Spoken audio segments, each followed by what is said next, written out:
بەناوی خوای بەخشندە و میهرەبان، سڵاو و ڕەحمەتی خوای گەورەتان لەبێ خۆشەویستان. خۆشحاڵم لە گفتوگۆ دێمەوە خزمەت ئێوەی بەڕێز و خۆشەویست. هێزە ئیسلامیەکان لە هەرێمی کوردستان کە هەڵقوڵاوی نێو کۆمەڵگەن و هاوخەمن لەگەڵ گرفتەکانی کۆمەلگا، بەڵام لە کاتی دروستبوونی گرفتە سیاسیەکان زۆر جار تۆمەتی ناڕەوا ئاڕاستەی هێزە ئیسلامیەکان دەکرێت. لە گفتوگۆی ئەمجار دەپرسم ئاخۆ بوونی هێزی ئیسلامی چەندە پێویستە لە هەرێمی کوردستان و چەندە هاوخەمن لەگەڵ گر و گرفتەکانی کۆمەلگا. ڕوویای هێزی ئیسلامی بۆ دەسەڵات چۆنە کە زۆر زار خەونی ناڕەوا بەرامبەر هێزی ئیسلامیەکان دەگوترێت. لە گفتوگۆی ئەوجارە زۆر بەڕێزان مامۆستا مەڕوان گەڵاڵی سەرکردە لە کۆمەڵی ئیسلامی و بانخواست زۆر بە خێراتن دەکەم. مامۆستا خۆشحاڵم. زۆر بەڕێز دکتۆر عەقیل مەلا سەعید بەرپرسی مەڵبەندی 12 سۆرانی یەکگرتووی ئیسلامی کوردستان، زۆر بە خێراتن دەکەم، سوپاسان دەکەم. مامۆستا مەڕوان بە لە جەنابەت دەست پێ بکەم. زۆر جار دەگوترێت ئێمە کوردین و موسڵمانین، نوێژ دەکەین کە ئەو ڕەخنەیە ڕووبەڕووی هێزی ئیسلامی دەکرێتەوە. هێزی ئیسلامی و حیزبی ئیسلامیمان بۆ چییە؟ بسم الله الرحمن الرحيم. الحمد لله رب العالمين، والصلاة والسلام على أشرف الأنبياء وخاتم المرسلين محمد وعلى آله وصحبه وسلم. سرتا خوشحالم لەگەڵ دکتۆری بەڕێز و مامۆستای خۆشەویستم پێکەوە بەشدارین لەو بەرنامەی و بە خێراتنی جەنابی شت دەکەم بۆ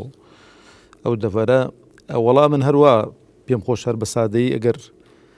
مەسەلەی حیزبی ئیسلامی نامۆ نییە بە کۆمەڵگە و مجتەمەعی خۆی، بە کەلتوری وڵاتی خۆی، بە دینی هاونیشتیمانیانی خۆی تا شتێکی زیاد بێت و وەکو کوردەواری خۆمان دەڵێ بارگاوی کرابێتن، بەڵکو حرەکاتی ئیسلامی هەڵقوڵاوی ناو کۆمەڵگە و مجتەمەعی خۆیانن و لەگەڵ فکر و ئایدۆلۆژیا و دین و کەلتوری ئەو میلەتەی خۆیان یەکن. ئەو پرسیارە دەبێ بەڕاستی ئەتوانم بڵێم شوێنی خۆی دەگرێتەوە کە ئاوالی بکرێ ئەحزابی عەلمانی نامۆن بە ئەو وڵاتەی ئێمە، نامۆن بە کەلتوری ئەو میلەتەی ئێمە، نامۆن بە دین و عەقیدە و بیر و باوەڕی ئەو خەڵکە، دەبێ ئەو پرسیارە لەوان بکرێت ضرورەتی ئەوان بۆ هەبن. حرەکاتی ئیسلامی بۆ هەبێ لە ناو میلەتێکی موسڵمان. بە خۆت دەزانی کە لە سەردەمی پێغەمبەرەوە عەلەیهی سەڵات وسەلام هەتاوەکو 1924 بەڕەسمی ئیسلام حاکم ڕەوا بووە و دەسەڵاتی هەبووە و دەوڵەتی هەبووە و دەوڵەت هەبوونی شوێنە بێتن لە بوقعەیەکی محەدەد، دەوڵەتۆکەیەکی هەبێتن. یعنی ئەو وڵاتانە دەبینی هەمووی لەژێر فەرمانڕەوایی خلافەی ئیسلامی دابوون و سیاسەتیان کردووە کە خەڵکەکەش موسڵمان بووە، خەڵکەکەش خۆی بە دیندار زانیوە، بەڵام لە هەموو بوارەکانیشدا فەرمانڕەوایەتی بۆ ئیسلام بوو و بەرپرسی موسڵمانیشان هەبوون. کاتێک کە ئەو سایە و سێبەرە لەسەر سەری خەڵک نەما، دیارە لە ساڵی 1928 دەست بە دروستکردنی حرەکاتی ئیسلامی کراوەکو ضرورەتێک کە بۆ نمونە کە باوچێک نامێنێتن، خۆ دەبێ منداڵێک جێی باوکەکەی بگرێتەوە، کەلێنی باوکەکەی کە پێشی پڕ ناکرێتەوە، دەبێ هەوڵداتن سایە و سێبەرێک دروست کاتن بۆ ئەو دۆست و ئەحباب و میوانانەی کە دێن سەردانی ئەو ماڵە گەورەیە دەکەن کە ئەو ماڵە گەورە ئەو سێبەرەی نەماوە. لە سەردەستی شەهید حەسەن بەنە هەزار ڕەحمەتی خوای لێبێ کە ئەو فەضائیل و چاکە و حەسەناتەی کە ئەمڕۆکە لە هەموو عالەمی ئیسلامی حرەکاتی ئیسلامی کە هێتی دەچێتە تەرازوی چاکەکانی ئەو، چۆن ئیمانی هەمومان، حەسەناتی هەمومان دەچێتە تەرازوی پێغەمبەری خوا عەلەیهی سەڵات وسەلام، لە دوای ڕوخانی خلافەی ئیسلامیش دەچێتە تەرازوی حەسەن بەنای ڕەزا و ڕەحمەتی خوای لەسەر بێت. کەواتە دەتەوێت بڵێ فکرە و بەرنامەی دیکە کە لە هەرێمی کوردستان ئەوە نامۆن لەگەڵ کۆمەڵگەی کوردی، نەک هێزی ئیسلامی کە لەگەڵ کۆمەڵگەی کوردی و لەگەڵ ڕەسەنایەتی دێتەوە. ئێمە ماوەسا محەممەد شتێکمان نەیناوە کە پێچەوانەی عەقیدە و بیر و باوەڕی خەڵک بێتن. ئێمە کە هاتوین بۆ نمونە هەر لە پەرستشەکانەوە تەماشەکە، شتێکمان نەیناوە جۆرە پەرستشێک جۆرە عیبادەتێک کە باو باپیرانمان نەیان کرد بێتن. عادەت و تەقالیدێکمان نێناوەتە ناو ئەو کۆمەڵگە و مجتەمەعی ئێمە کە لەگەڵ عادەت و تەقالید باو باپیرانمان ناجۆر بوو بێتن. شتێکمان نەیناوە بە کۆمەڵگە و مجتەمەعی خۆماندا ئاشنا کرد بێتن کە کەلتورێکی دەستکرد بێتن یان فکرە و بیر و بۆچوونی خەڵکانێکی لادەر بن. ئێمە هاتوین ئەو دینداری و خواپەرستەی کە باو باپیرانمان کردویانە ڕەحمەتی خۆیان لێبێ تۆزی لەسەر نیشتووە لە هەندێک شوێندا و لە هەندێک شوێندا لەوانەیە لادانی گچکە دروست بوو بێتن هاتوین حرەکاتی ئیسلامی ئەو تۆزە ڕاماڵین لەسەر ئەو پەرستش و ئەو جۆرە عیبادەت و خواپەرستیانیان هەندێک لە سونەتەکان مرێندرا بوون لە ناو کۆمەڵگە و مجتەمەعەکان حرەکاتی ئیسلامی هاتوون زیندویان کردوتەوە بۆ چونکە دڵسۆزترین کەس بۆ کۆمەڵگە و مجتەمەعی خۆیان خەڵکی ئیسلامی و حرەکاتی ئیسلامی بوون بەوەی کە بەڕاستی کە تەماشە بکەی لە هەموو زروف و سەردەمێک چێ لە هەموو کەس پاکتر بووە کە دەڵێن پاکتر ماناوی کە عیب و عاریان نەبوون چونکە بێعیبی بەس بۆ خوایە چاکتر بوون بەڕێزتر بوون حورمەتدارتر بوون پێگەی کۆمەڵایەتیان بە قووەتر بوو ئەوان حرەکاتی ئیسلامیان دروست کردووە وەرە من تەحەدا دەکەم لێران و هەر لە سەردەمی حەسەن بەناو بە ڕەحمەت بێتن هەتا ئەمڕۆمان وەرە کاکە بە ئەو خەڵکە ئازاد بێت تەماشای بوختان و شتوالەمەکە بابێن ئەو تۆمەتانی کە دەدرێنە پاڵ خەڵکی ئیسلامی کە حرەکاتی ئیسلامی ڕۆڵی هەبوو لە دروستکردنیەوە ئێستاش ڕۆڵی تێدا دەبینیتن پاکترین و چاکترین خەڵکی ناو خۆیانن باش دەگەڕێمە خزمەت کاکتۆر دووبارە بەخێر بێت هێزە ئیسلامیەکان گرفتن لە کۆمەڵگەی کوردی یاخود ئەوان بەشێکن لە پێکەینەری کایی سیاسی و ئاشتی کۆمەڵایەتی و ڕۆیشتن لەسەر ڕێڕەوی مرۆڤایەتی ئەوی ژیانکردنە بە جوانترین شێوە. بسم الله الرحمن الرحيم الحمد لله والصلاة والسلام على رسول الله سەرەتا سوپاسانەکەم خۆشحەڵشم لەگەڵ جەنابی مامۆستا مەڕوان کە پێکەوە ئەم لەم بەرنامەیەدا هەر بە ئیزافەی مقدمێک لە بۆ تەکمیلەی قسەکانی مامۆستا تاوان دیارە ئیسلام دوا پەیامی خوای پەروەردیگار لە بۆ مرۆڤایەتی تاوان ئەم پەیامە جیاواز لەگەڵ پەیامەکانی تر پەیامێکە بۆ هەموو هەندەکانی ژیان هاتووە بەڕاستی چ لە بواری سیاسی لە بواری کۆمەڵایەتی لە بواری ئابووری هەموو بوارەکانی ژیانەگرێتەوە یعنی لەوانەیە هەندێک لە پەیامەکانی پێشتر بۆ جزئێکی مەقتەعێکی ژیان هاتبوون بەڵام ئەم پەیامەی خوای پەروەردیگار کە دینی ئیسلامە بۆ هەموو مەجالەکانی ژیان ئەگرێتەوە بەڕاستی مەجالێک نییە ئەم ئیسلامە دەستی نەبێ و بەرنامە و ینی خوتە و ئەوەی نەبێ بۆ ئەوەی ئەو مەجال تەطویر بکەوە گەشە بکە بەڕاستی ئەم پەیامە بەڕاستی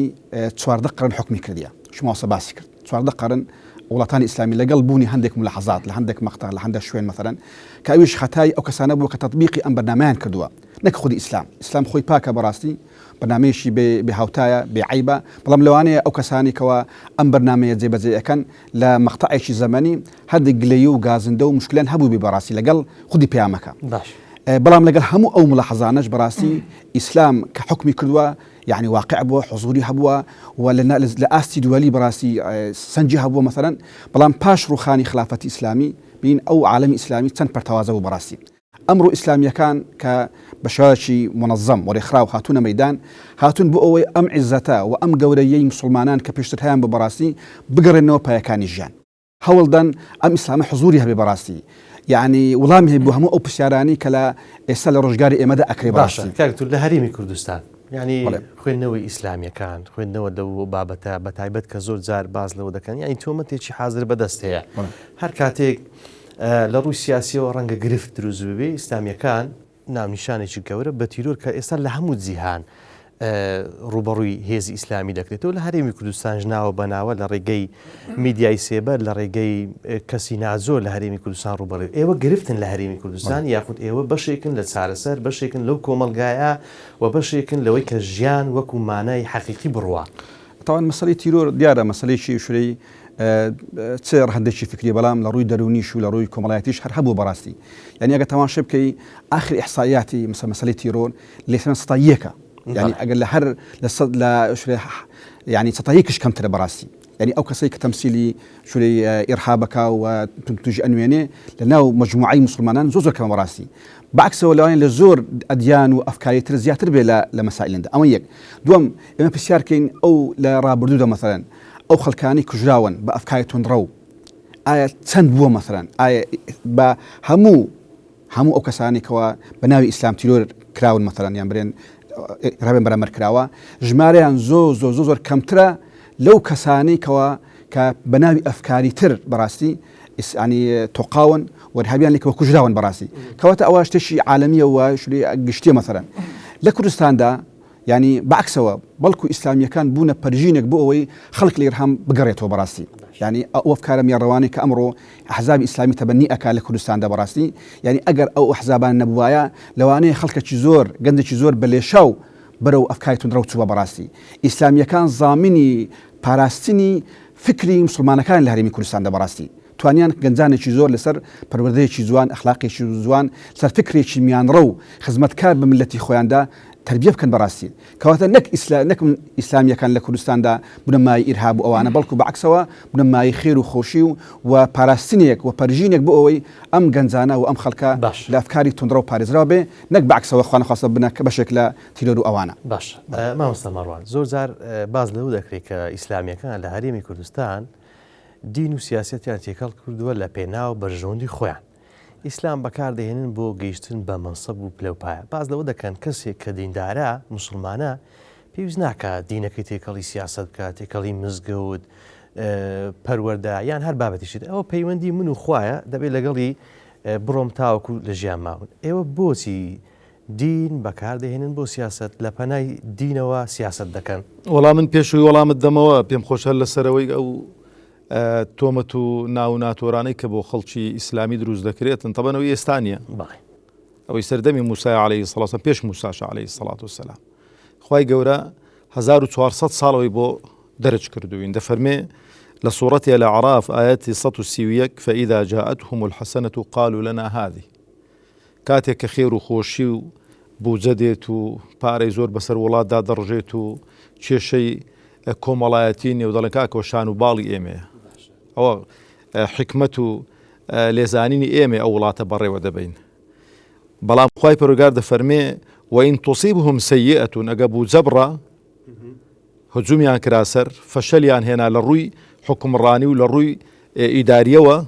یەطەیڕوا بموسا ومن معه دەڵێ هەموو ئەو بەڵا و موسیبە و خەتای مسلمانان و خەتای موسایە کە پێغەمبەری خوا بوو عەلەیهی سەڵات ئەوە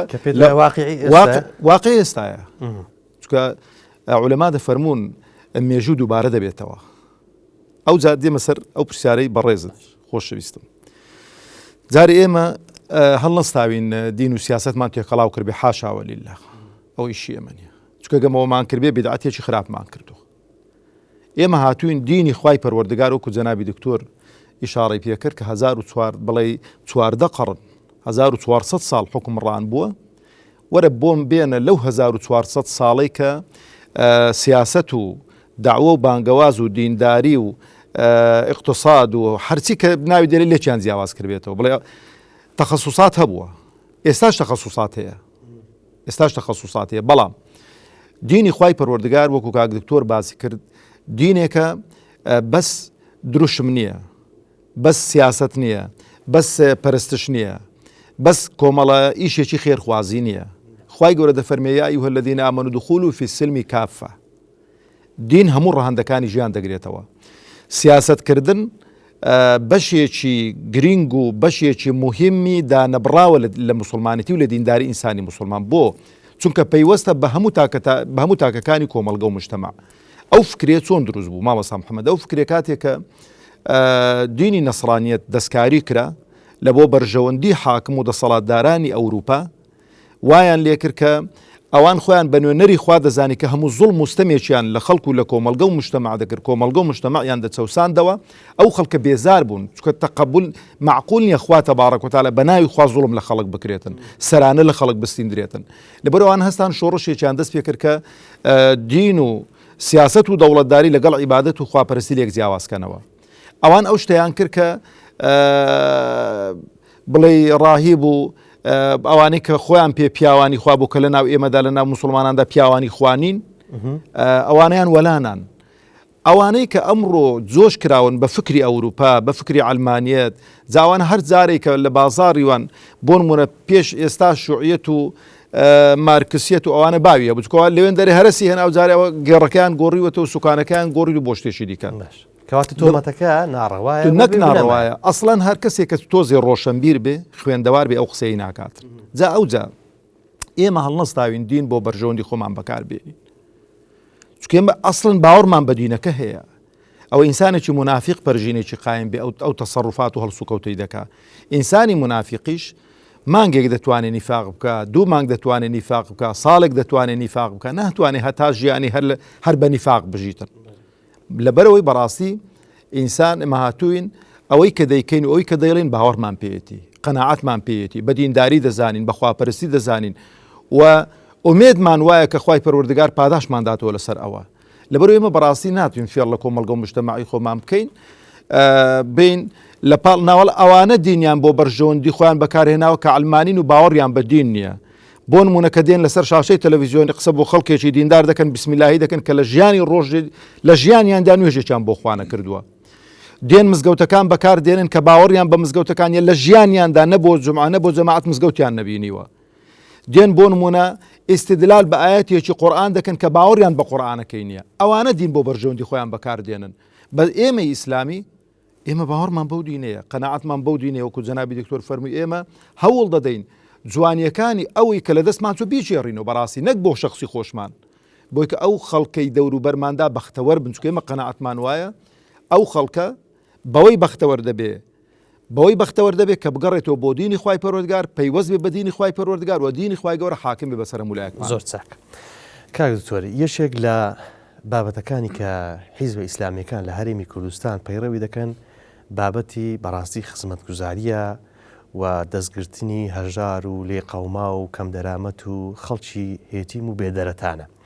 لە کاتێکدا دروستکەری ئەم قەیرانە لە هەرێمی کوردستان ئەو هێزانن کە لە دەسەڵاتن و هیچ کاتیش هێزی ئیسلامی بە تەواوی دەسەڵاتی لەدەست نەبووە لە هەرێمی کوردستان دەتەوێت لەو بارەوە بڵێ چی؟ طبعا دیارە ینی کە کاتێک کە ئینسانی مسلمان ینی جیاوازی ئینسانی مسلمان و غیرە مسلمان کە پەیامێکی هەیە و هەدەفێکی هەیە لە ژیاندا ئەوەیە مەبەستەکەی ئەوەیە کە خوای گەورە لێ ڕازی بێ بەڕاستی يعني کاتێک ئینسانی مسلمان حتا ئێستا بواری سیاسی هەر بوارێک لە بوارەکانی ژیاندا هەدەفەکەی ئەوەیە ینی بۆ ئەنجامێکی تر هەوڵ ئەدا بۆ مثلا ئەودا لە ژیانی ڕۆژ ئاوادا هەموو شتەکان لە چوارچوەی دنیا زەبط کراوە ینی نظامەکەی سیستەمەکەیە حتا ئەگەر خزمەت گوزاری مثلا تێکۆشان هەر شتێک بکرێ بۆ ئەوەیە ئەم ئینسانە لەم دنیادا پاداشتەکەی وەربگرێتەوە بەڕاستی بەڵام ئینسانی مسلمان لەگەڵ ئەوەشدا ینی ئەوش مەطلوبە کە لە دنیا نیماشی جوان بکە و بە خەڵک بەرێ من ئینسانی باشم بەڵام هەدەف و ئاماندی سەرکی ئەم ئینسانە و ئەم پرۆژێ بۆیە لە قیامەتدا ئەم ئینسانە بەرهەمان بێ بۆیە یەک لە کارە گەورەکانی ئیسلامیەکان لە کوردستاندا بەڕاستی هە لە سەرەتای هاتنی ئیسلامیەکان لە پاش ڕاپەڕیندا یەک لەو بوارانی کە ئیشان تێکرد ڕاستی بواری خزمەتکردن بوو خزمەتی هەموو بوارەکانی ینی ئەو کۆمەلگای مەثەرەن حتا ینی لە پێش ئەوش بێم باسی ئەوم کرد مەثەرەن بۆ نمونە ینی لە یەتیم بەخێوکردن لە شوورەی دروستکردنی پرۆژەکان فەرقیان بە کەسی علمانی و غێری علمانی نەکرد بەڵکو زۆربەی زۆری ئەوانی کە لە براکوژی ئەکوژران لە تووشی مشکلە ئەبوون بەڕاستی ئیسلامیەکان بەخێویان نەکرد بەڕاستی حتا غێرە دینەکان مەثەرەن يعني ئێمە نمونەمان هەیە کە ئەو ڕێکخراوە ئیسلامیانە کەسی غێرە ئیسلامیشان بنە غێری مسلمانیشان بەخێو کردی بەڕاستی مەسیحیە یان غێری دینی دیکە ئەوە معنی ئەوەیە ئەم ئیسلامیانە و ئەم ڕێکخراوانە بە شێوەیەکی شمولی تەماشای مجتەمەعەکەن هاتون بۆ ئەوەی خزمەتی بە خەڵک لە کاتی گرفتەکان ئەو جوانیانە نابیندرێ بۆ نمونە ئەوەی جەنابەت باسی دەکرد ئەو جوانی کە هێزە ئیسلامیەکان لە ڕێگەی بەرنامە و کەناڵە خێرخوازیەکانیان یارمەتێکی باشی خەڵکی هەژار و لێقەوماویان داوە بە تایبەتیش لەو دوادۆیە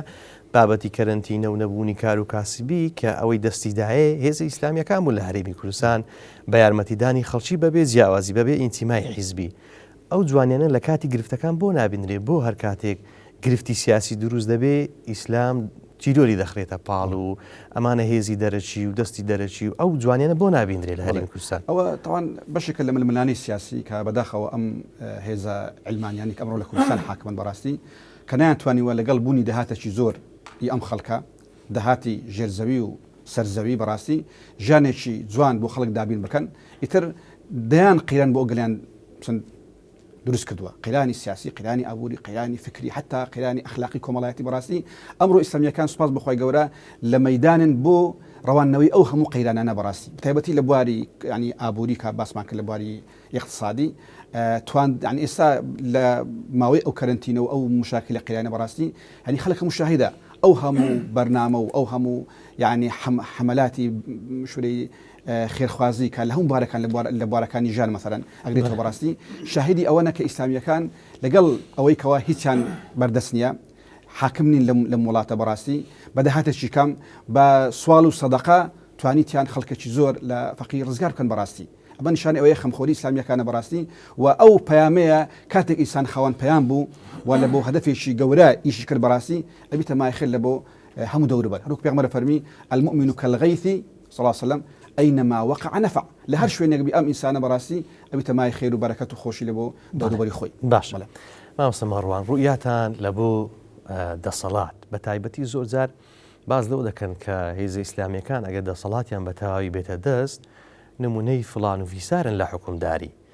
دەست بڕین و ئافرەت کوشتن و کۆت و بەندکردنی ئازادیەکان و بەوەی ئەوەی کەمانای ژیانە نامێنێ یعنی ئەوە چەند لە واقع نزیکە. وەڵام مامۆستا محەممەدەوە دەبێت تەماشی ئەو کۆمەڵگەی بکەین کە ئێستا تێدا دەژین. باش ئەو کۆمەڵگەی کە ئێستا تێدا دەژین ئەو هەموو جەرائیمانی کە دەکرێت هەن ئیسلامیەکانن لەسەر فولایەتێکی خەڵک دەکوژن ئەو پرسیارە لە تۆ دەکەم بەڵێ چێە چیە ینی ئەوەی کە مەسەلەن بۆ نمونە لەسەر فولایەتێک دێتە خوارەوە ئەوەی کە فولایەتەکەی لە داوادەی دەباتە دەبەردەبانسان و دەیکوژیت. ئیسلامیەکانن ژن کوش ئیسلامیەکانن مەسەلەن ئافرەت کە بەس دروشمێکە و بۆ بەرژەوەندی خۆیان و بۆ شخصی خۆیان و بۆ گەرمکردنی وەکو بڵێ شەوانی زستانی خۆیان بەکاریان دێنن. ئیسلامیەکانن ئەو هەموو ئافرەتیان وەکو کۆیلە کە کۆیلایەتی نەماوە بڕۆ ئەو شارانە ئێمە پێم خۆشی ناوی شارێک بێنم لەو وڵاتی ئێمە پڕە لە ئافرەتی ئێرانی و پڕە لە ئافرەتی فلیپینی و پڕە لە ئافرەتی دەوروبەر ئەو وڵاتانە هێناویانن بە پارە شەوانی وەچ کابرای گوتی بۆ بەرپرسەکانیان دەبەن و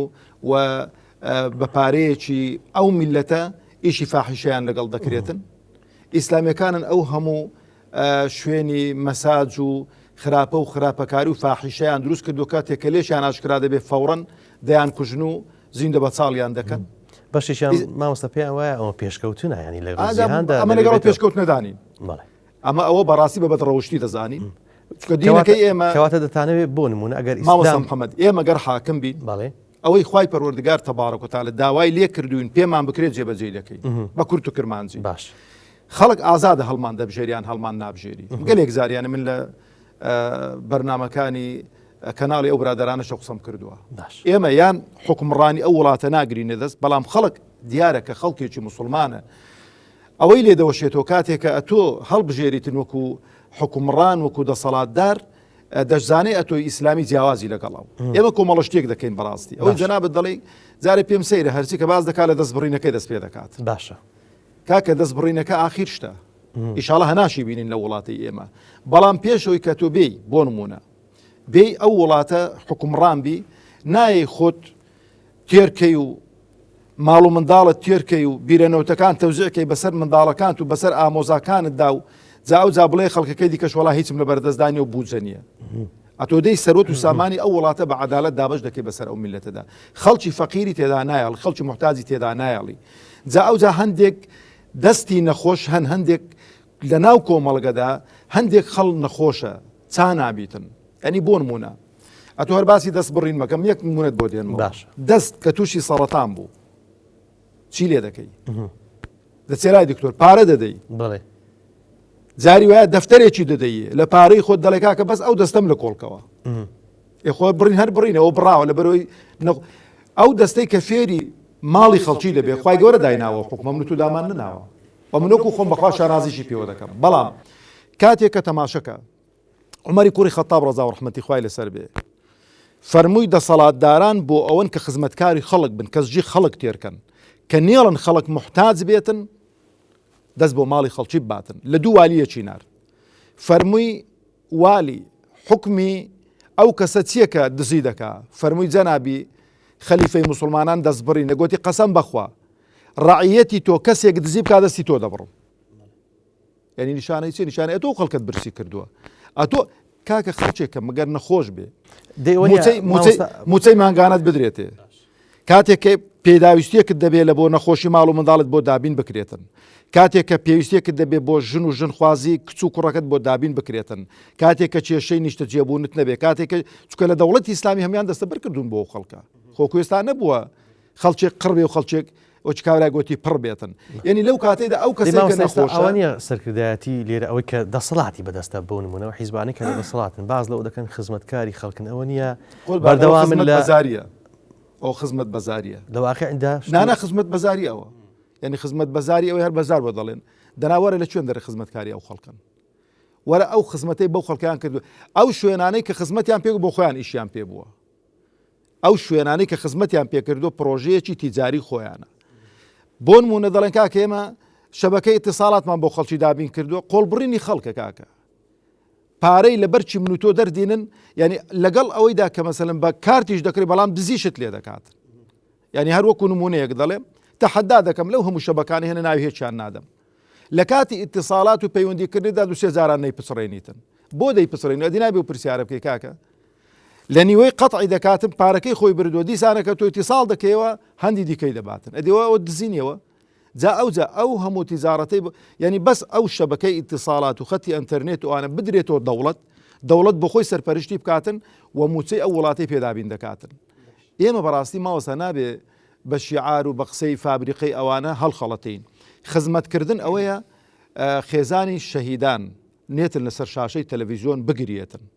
خانەوادەی شەهیدان نێتن مەسەلەن تۆ لە زیاتی خزمەتیکەی فانی لەو بێجامە و نعلەیەکی دڕاوی بۆ بنێری. خانەوادەی شەهیدان کە بە منداڵەکانیان ئەوانەی کە خزمەتی ئەو وڵاتیان کردووە ڕۆڵەکانی خۆیان کردوتە قوربانی دەبێت چاکترین و باشترین ژیانیان بۆ دەستەبەر بکرێ. گەردەن مازاکە ئەو قسەی تەواوکەم ئەو پارەی کە دەدەنە ئافرەتێکی لەش فرۆش پەرژینێکی قایم بێ لە خەڵکی چاک ئەگە بە ڕوبعیەوە بە خانەوادەی شەهیدان ڕاوبینن ئەو وڵاتی ماوای لێ نایێت. باش کاک دکتۆر بە پرسیارەکە بە شێوازیش کە بکەم بەوەی کە هێزە ئیسلامیەکان ئەگەر دەسەڵاتیان گردەدەست تۆمەتی زۆر ئاراستیان دەکرێت، بەڵام با لە جەنابەت بپرسم بۆی کە دەتانەوێت چۆن تەعامل لەگەڵ پێشکەوتنەکان بکەن، بۆی زۆر جار باز دەکەن ئیسلام بۆ سەردەمێک بوو، زۆر جار ینی باز لە ئاەتی قوڕانیش دەکەن کە لە بۆ سەردەمێکە و لە بۆ ئێستا ناگونجێ، یعنی دەتانەوێت چۆن لەگەڵ واقع و سەردەم و تەکنۆلۆژیا هەڵ بکەن. طبعاً بۆ مەسەلەی ئیسلام بەداخەوە ینی زۆر جار ئەوانەی کە نیاری ئیسلامن تەرکیزەکەنە سەر شتێکی جزئی کە باسی ئەحکامە. باش طبعاً ئیسلام بەڕاستی تەنیا ئەحکام نییە. ئیسلام یعنی ئەو ئاەتانی کە باسی ئەخلاقەکە، باسی ڕەوشتەکە، باسی دروستکردنی ئینسانەکە، بەڕاستی باسی تێرکردنی ئینسانەکە لە هەموو ئەطعەمەهم من جوع ئامەنەهم من خەوف و ئەطعەمەهم من جوع، ئەمانە باس ناکەن، دێن لەسەر ئەوەی شتێکی کە ئەحکامی خۆی هەیە، بەڕاستی واقعی خۆی هەیە، دەستبڕینە. مەثەڵەن ئیسلام چماوەسە باسی کرد پێش ئەوەی دەستی ئینسان ببڕی تێری ئەکات کە تێربی دزینەکە، بەڕاستی شتەکانی ژانی بۆ دابینەکە، بەڕاستی حتى إمام عمر لا عامل مزاعة حكمين راجل براسي لو خلق برسي وراسي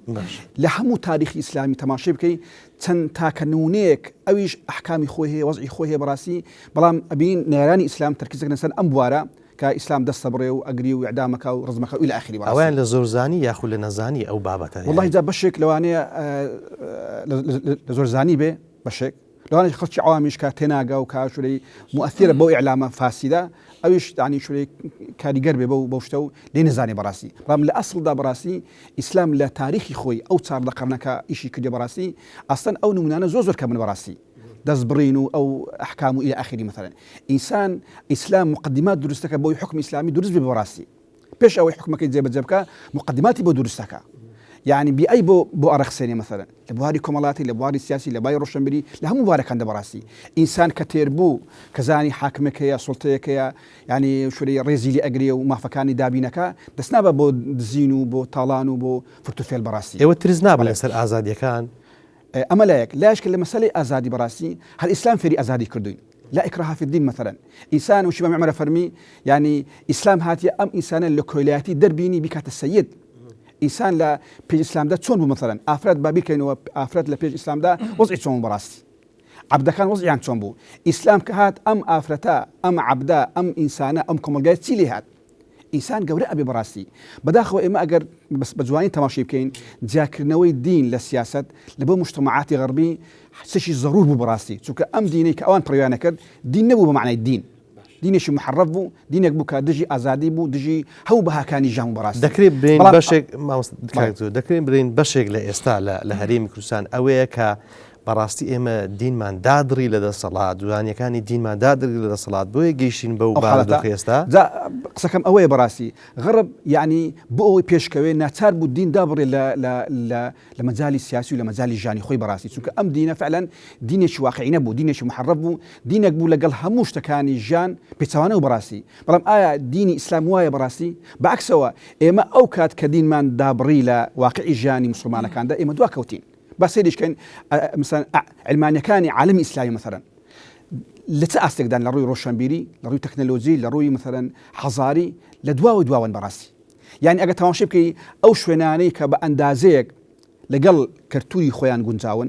دینیان دین واقع لە ژانیوان پێشکەوتون مثلەن توان منە بینەوە لەگەڵ ملاحەزاتمان لەسەر شێوازی حکومەکەیان بەڕاستی مثلەن مالیزیا مثلەن کە ئێستا دوو دەوڵەتی گەورە لە عالەمی ئیسلامی تا حدێکی زۆر لە ڕووی اقتصادی و لە ڕووی ئابووری یعنی لە پێشەوەی ئەو وڵاتان مثلەن مالیزیا و تورکیا لەگەڵ بوونی طبعاً ملاحەزاتمان لەسەر ئەم دوو شوێنەش بەڕاستی بەڵام لەگەڵ ئەوەشدا چونکە ئەحزابەکان تا حدێکی زۆر لەگەڵ کەلتور و فەرهەنگ و سەقافەتی ئەو یعنی مجتەمەعاتی خۆیان گونجاون بەڕاستی بە ئەندازەیەکی زۆر ئەبینین لە چا وڵاتانی تر پێشکەوتون بەڕاستی کەواتە لێرە پرسیارەکە ئەوەیە ئێمە وەک مسلمان بەڕاستی هەر کاتێک دینمان جا کردەوە ئیسلامان جا کردەوە لە پایەکانی ژیان ئێمە بەڕاستی دوا ئەکەوین کەواتە لە هەرێمی کوردستان بەعکسەوەش غەربیش بەڕاستی یعنی کە دینەکەی جا کردەوە کە دینێکی واقعی نەبوو دینێک بوو محەڕەف بەڕاستی پێشکەوت کەواتە لە هەرێمی دین گەورەی کەواتە لە هەرێمی کوردستان لە ماوەی ڕابردوو دەسەڵات زیانێکی گەورەی کردووە بەوەی کۆتوبەندی حیزبە ئیسلامیەکانی کردەوە بەوەی دەستکراوە نەبن لە نێو کۆمەلگا و لە دەسەڵات بۆ ئەوەی ئەو پێشکەوتنی باسی دەکەی هاوشێوی وڵاتانی ئیسلامی پێش بکەوین ئێمە قناعەتمان بەڕاستی ئێمە عالەمی ئیسلامی تاکە نەهزە و تاکە سەرکەوتنی بەوەی ئەبێ ئێمە لەگەڵ کەلتور و لەگەڵ فەرهەنگی وڵاتی خۆیان بگونجێن بەڕاستی ئەم دینە حزوری هەبی لە واقعی ژیاندا چونکە دین زۆر زەرورە بەڕاستی حتى لە ئەمریکا مثلا بوون مونە لە ئەمریکا یعنی لە مەراسیمی تەنسیبکردنی جۆن بايدن دین حزوری هەبوو بەڕاستی قەشە قسەی هەبوو مثلا بەداخەوە ئەوان مثلا جوولەکە بەچ ئێستا یعنی دەوری هەیە و حزوری هەیە و بچ شانازی ئەکا لە شوێنی خۆی بە دینی خۆی بەڕاستی ئەوان شانازی ئەکەن بە دینی خۆیان ئێمەش دوورەکەوین لە دینی خۆمان بەڕاستی ئەنجامی ئێمە تەخەلف و پاشکەوتنە ئەوانش ڕۆژ بە ڕۆژ گەشە ئەکەن بەڕاستی کەواتە بۆ ئەوەی بتوانین ئێمە یعنی بەڕێزبی لە ناو وڵاتاندا وەقەدرمان هەبی بتوانین خەڵکی خۆمان بە جوانی لە ئاسێشی باش لە بژێوی یعنی ئابووری لە مەجالی سیاسی لە مەجالی یعنی هەموو بارەکانی ژیاندا بەڕاستی پێشکەوین مە زەرورە بەڕاستی دین حزوری هەبی و ئەو کەسانەی پێڕەوی دینەکەن بەڕاستی یعنی دەستیان هەبی بتوانن ئیشکەن چالاک بن بەڕاستی بۆ ئەوی بتوانین ئێمەش وەک وڵاتانی تر لە ڕەهەندی پێشەوەدا بین و بتوانین خزمەتی گەل و نیشتمانی خۆمان بکەین. مامۆستا گیان یەکێک لە شانازیەکانی هێزە ئیسلامیەکان لە هەرێمی کوردستان بابەتی پەروەردەکردنی تاکە بەوەی کە لە هەموو بارەگاکانی حیزبە ئیسلامیەکان پەروەردەکردنی تاک بە پەروەردەیەکی دروستی ئیسلامی ڕەسەنی کوردایەتی هەیە چەندە ئەوە کاریگەریە هەبووە لەسەر ئەوەی لە نێو کۆمەڵگەدا کەسێک کە پەروەردەی دەستی هێزە ئیسلامیەکانە کەسێکی ڕەوژبەرزی لێ دەرچێت کە نمونە بێ لە کۆمەڵگا خەڵک چاوی لێ بکە. وەڵام پێم خۆشەوە پرسیارە لە خەڵک بکەیوە لە زانکۆکان لە بۆ نمونە دەرچوانی هەموو ساڵ مەسەرەن دەرچوانی پۆلی 6 جا بە هەموو دادگا و محکەمەکان ئەتوانی ئەو پرسیارە لە دادگا بکەی ئەتوانی ئەو پرسیارە لە وەزارەتەکان بکەی کاتێکە ئەو وەزیرانە کە بە گچکەی بۆ نمونە تو لە ساڵی 91 تەمەنێکە یعنی ئەوەی کە لە ساڵ و 91 لە دایکبێستانەکە شایستەوەیە کە پۆست و شتوالە وەربگرێتن ئەتوانم بڵێم ئەو جی لە ساڵحەی کە ماوە بەڕاستی پەروەردەی خەڵکی ئیسلامی و پەروەردەی مزگەوت و پەروەردەی مامۆستایانی مزگەوتن ئەمە بۆی کە خەڵکی دیکە کە لە ناو حیزبە ئیسلامیەکاندان بە هەڵە لێمان حاڵی نەبن چکە بابەتەکەیمە بابەتی ئەحزابی ئیسلامیە دەنا ئێمە ئەو خەڵکەی دیکەش کە مولتەزیمە بە دینی خۆی بەڵام ئینتیمای نێبوو بۆ حیزبێکی ئیسلامی ئەو مامۆستایش کە مولتەزیمە بە دینی خۆی لەوانەیە لا سیر بێ کۆ دەڵێم وانە دەڵێمە و مامۆستایش کە مولتەزیمە بە دینی خۆی و خزمەتێکی باشی لەو مزگەوتەکە کردووە شان بەشانی ئەحزابی ئیسلامی کە هەمومان یەک منهەجمان هەبووە تواندراوە جیلێکی ساڵح جیلێکە وەکو جەنابەت دەڵێ لێوان لێو پەروەردەکراو بە ئەخلاق و ڕەوشتی کوردەواری خۆمان ئەخلاق و ڕەوشتی باو باپیرانی خۆمان گەورەی و گچکە بزانێ احترام بزانێتن حەڵاڵ و حەرام بزانێتن و تەماشەش دەکەین ینی بۆ نمونە ساڵی پار کۆمەڵە برایەک خوشیە کە دەرچوون یەکەمی سەرهەرێمی کوردستان بوون حافظ قورئان بوون حافظ قورئان بوون یعنی دینداریەکەیان وای لێ نەکردبوون کە یەکەم نەبن ئەو خوشکانەمان کە یەکەمی هەرێم بوون سەرپۆش بەسەر بوون نیقاب بوو یعنی وای لێ نەکردبوو کە نیقابەکە سەرپۆش بەسەر یەکەمی هەرێم بێتن یعنی ئێمە برا عەزیزەکەی خۆم وەڵاهی ئەوەی کە ماومانە ئەو ئەخلاق و ڕەوشتە جوانەیە کە ئەو وڵاتەی پێوە ماوە یعنی وەکو ئەو شعرەی عەرەبی ئینەمە الأمم بأخلاقها إذا ذهبت أخلاقهم ذهبوا بەڕاستی کۆمەلگە و مجتەمەعەکان بە ئەخلاق کۆمەلگە و مجتەمەعان ئەگەر ئەخلاق و ڕەوشتی تێدا نەما یعنی حیساب کە هیچی بە هیچەوە نەماوە. باشە مامۆستا مەڕۆم با من یعنی ڕەخنەیەکی ئەوەی کە پێی دەگوترێ کەسی ڕۆشنبیر هێزی ئەلمانی لە هێزی ئیسلامیەکان بکەم بەوەی کە هەر کەسێک لەگەڵ ئێوە بێ پێتان وایە ئەوە کەسێکی مسلمانە و دیندارە و زۆر زاریش بە تەنزۆ باز لەوە دەکەن کە کەسێکی باشتیە هەر کەسێکی لە دەرەوەی بازنەی ئێوە بێ ئەوە کەسێکی دیکێ و ڕەنگە پێتان وابێ زۆر زار ینی ئەوان ئەو تۆمەتە دروست دەکەن ئەوە دوورەدینە و ینی کەسێکی نامسلمانە و زۆر تۆمەتی دیکە کە دروست دەکرێت هەر بەڕاست ئێوە هەر کەسێک لەگەڵ حیزبی ئیسلامی لەگەڵ ئێوە بوو ئەو مسلمان و دیندار و بەهشتیە ئەوی دیکە شتێکی دیکەیە یاخود چۆنە؟ وڵا پرسیارەکەت خۆشە بەڵام من پێم خۆشە ئەوە وەڵامت دەمەوە مامۆستا محەممەد گیان جارێ ئێمە وەکالەتمان لە خوا وەرنەگرتووە تەبارەک و تەعالا بەهەشت و جەهەنەم دابەشکەین بەڵکومە زۆر بە ئینسافی ئەمە گوتومان ئەوانەی کە حەی عەلە السەڵا ڕەفزی ئەو دینە دەکەن تەبەنی فکرێکی عەلمانی دەکەن و بە ئیسلام ڕازینین ئەمە گوتومان ئەوانە لە دینیان لاداوە ئەوانە لە دین لادەرن بەڵام ئێمە زۆر بە ئینساف بووین بەرامبەر بە خەڵک و جەماوەرەکەی وانیش قەت ئەو ڕێمان بەخۆمان نەداوە تەکفیری عامی ئەو خەڵکە بکەین جارێ ئێمە هەر مەسەلەی تەکفیر و شتوالە لە ئێمە ئەوەی نییە بڵێ خەڵک تەکفیرەکەین و خەڵک یعنی ئێمە حکم ناکەین ئێمە حکم دەرناکەین حاکمنین ئێمە داعی و بانخوازین ئەو جا هەر وەکو لەسەر قسەی جەنابەت لەسەر قسەی کاک دکتۆری بەشێکی زۆری خێرکردن و پرۆژە خێرخوازیەکانی ئەو منداڵەکانی وان خەڵکیوان ئەندامانی وان لی سوودمەندن ئێستاش دەگەڵ دابیتن خەڵکیوان ئەندامیوان پێشمەرگەی وانە ئاساییشی وانە کارمەندی وانە کە لی دەقەومێتن هەژار دەبێ فەقیر دەبێ نەخۆشیێکی دەبێ قەسەم بەخوا ڕوو لە حیزبە ئیسلامیەکان دەکاتن هانا بۆ حەزابی ئیسلامی دێنی دەڵکا کە من ئەندامیوانم بەڵام هیچم بۆ ناکەن یعنی دەلالەت کە دەلالەت کەم فەرق و جیاوازیمان نەکرد لە ڕووی معاملە و لە ڕووی خزمەتکردن و لە ڕووی ئەوەی خەڵکە بەی خۆمان دەزانین بەڕاستی بەڵام ئێمە ئەوە دەڵێمە من لێرانە پێم خۆشە هەموو خەڵکیش بیزانێتن تەبەنیکردنی هەر حزبێکی دیکە هەر فکرێکی دیکە هەر بیر و باوەڕێکی دیکە غەیری ئیسلامی خوای گەورە بە مسلمانی لە قەڵەم نادا لە ڕۆژی دوایی چونکە خوای گەورە دەفەرمێتن وەڕەضیت لەکم الئیسلام دینە کابرا معقول نییە مسلمان بێ بەڵام هەموو ئیسلامەکەی لا ڕەفز بێ معقول نییە کابرا بڵێ مسلمانم و تەبەنی فکری ئیسلامی نەکاتن و تەبەنی فکرێکی عەلمانی بکە هەتا سەر ئێسقان دژایەتی مسلمانان بکە بشڵێ من لە موتان مسلمانترم چونکە ئێستا خەڵکێکێ بە ناوی ڕۆشنبیرەوانە دێ شەو و ڕۆژ ڕخنە لە ئیسلام و لە خوا و لە پێغەمبەری خوا دەگرێ بەڵام کاتێک کە دووقسی دەڵکا کە مزادەی ئیسلامی وەسە مەش مسلمان چێن دەرێت مسلمانە بەرخی بابم جاگەر مسلمانەتی وا بێت خۆ کەس هەمووی مسلمانە لەبەرەوە بەڕاستی ئێمە جارێ لەسەر فلان مسلمانە و فلان مسلمانیە جارێ ئێمە ئەو خەڵکەی دیکەش کە مسلمانە و بۆ خۆی لە ناوە حەزابی ئیسلامی دانی لەوانە زۆر لەمە باشتر بێت لە زۆر ڕوویەکەوە بەڵام ئەو گرنگجیەی کە ئەحزابی ئیسلامی پێی هەڵدەستی پێم خۆش ئەوەی بڵێم ئیشی پێغەمبەرانە عەلەیهیمو الصەلاة والسلام وخوای پەروەردگاریش تەبارەک وتعالە دەفەرمێ ومن أحسن قولا ممن دعا إلى الله وعمل صالحا وقال إنني من المسلمين ئەحزابی ئیسلامی جێبەجێ ئەو ئاەتەی دەکەن ئەوەی کە دەیوێتن باشترینی ناو کۆمەڵگە و خەڵک بێ دەبێت کاری ئیسلامی بکات دەبێت داعوە بانگەواز بکاتن والله ئەگەر ئەو خەڵکەی کە ڕەفزی ئیسلامیش دەکات ئەگەر لەو مەفهومە حاڵی بن دەبێت دەستی خەڵکی ئیسلامی ماچکەن بۆ چونکە دەستیان دەگرن بۆ ژیانێکی کورت ژیانێکی چەند ساڵە ژیانێکی هەمیشەی و هەتای لە دەست خۆیان نەدەن ئەمە زۆر لەگەڵ ئەو بەرپرسانە دانیشتوین ئاوا دوو بە دوو کە لە پێش چاوی کامیڕان نەبووە بەخوا زۆر احتراف دەکەن لەسەر ئەو شتانە